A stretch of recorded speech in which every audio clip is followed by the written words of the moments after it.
साथीहरु तपाईलाई म भन्न गइरहेको छु मेरो सर्दीले स्वर पनि कस्तो भइरहेछ। मान्छे धेरै प्रकारको हुन्छ, मान्छेमा धेरै प्रकारका गुणहरू हुन्छ भन्ने तपाईलाई म उदाहरण दिन गइरहेको छु है साथीहरु। मान्छेलाई जति नै राम्रो गर्दाखेरि कसैले कतिजनाले कहिले पनि राम्रो सोच्दैन। त्यो मान्छेहरुलाई जति नै राम्रो भन्दाखेरि पनि कहिले राम्रो सोच्दैन है। त्यो मान्छेमा धेरै राम्रो गुणहरू छ भने तर कहिले त्यो मान्छेको गुण देख्दैन। अन्त त्यो मान्छे जति नै राम्रो छ भने त्यो मान्छेलाई कहिले पनि राम्रो भन्दैन। त्यो मान्छेले भनेको जतिरै मिठो शब्दहरूलाई पनि कहिले अमृत जस्तो सम्झिँदैन। त्यो शब्दहरूलाई नराम्रो प्रकारले मात्रै युजहरू गरिरहेको हुन्छ। मान्छे त्यस्तो प्रकारको धेरै मान्छेहरू हुन्छ है साथीहरु। हाम्रो आप्पा-आमाहरूले हामी सानो हुँदा उदाहरण दिनुहुन्थ्यो।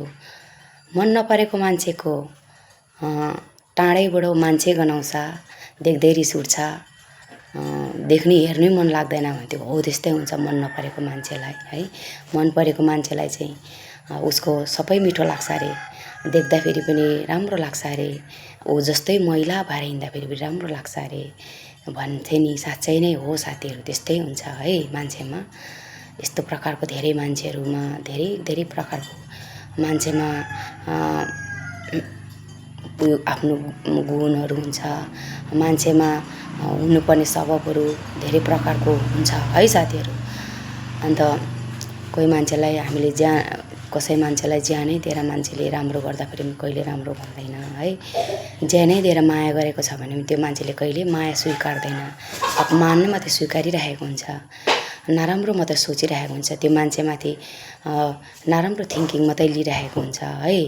त्यस्तो मान्छेहरू संसारमा धेरै हुन्छ है साथीहरु। त्यस्तो मान्छेहरूले चाहिँ नराम्रो जो मान्छे चाहिँ नराम्रो खालको हुन्छ, यताको कुरा उता गर्ने, उताको कुरा यता गर्ने, चम्चागिरी भनिन्छ त्यसलाई।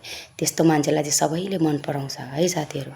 राम्रो भला गर्ने मान्छेलाई, सबैको राम्रो चाहने मान्छेलाई कसैले पनि मन पराउँदैन है साथीहरु। यति चाहिँ तपाईहरुले जानेको छ कि छैन, तपाईले जाने भने हो कि हैन यो सही भन्नुहोस् है साथीहरु। अनि अरूलाई जति नै कतिजनालाई जति नै माया गरेर राम्रो शब्द बोल्दाखेरि पनि कहिले राम्रो भन्दैन है। किनभने त्यो मान्छेहरू किनभने अरूसँगै अरूको बोलीलाई मिठो लाग्छ, अरूको कुरालाई राम्रो लाग्छ। अनि राम्रो गर्ने मान्छेको कुरालाई कहिले पनि राम्रो लाग्दैन। अब जस्तै केटाकेटी हो भने अरू केटाकेटीहरू हो भने अर्कोलाई नै धेरै राम्रो लागिरहेको हुन्छ। अनि अर्कोलाई त कहाँ राम्रो लाग्छ र, त्यस्तै हो साथीहरु है। अन्त अब बिहा गरेकोहरू हो भने पनि आफ्नो घरकै बुढाहरू हो भने पनि आफ्नो बुढीले जति नै माया गरेर दिएको कुरालाई पनि कहिले राम्रो सम्झिँदैन। अन्त बाहिर अरूलाई नै राम्रो लागेको छ भने त्यो अरूलाई नै राम्रो लाग्छ, अरूले भनेको शब्दहरू मिठो लाग्छ। त्यस्तो हुन्छ मान्छेमा धेरै प्रकारको गुणहरू हुन्छ, मान्छेमा धेरै किसिमको मान्छेहरू हुन्छ है साथीहरु।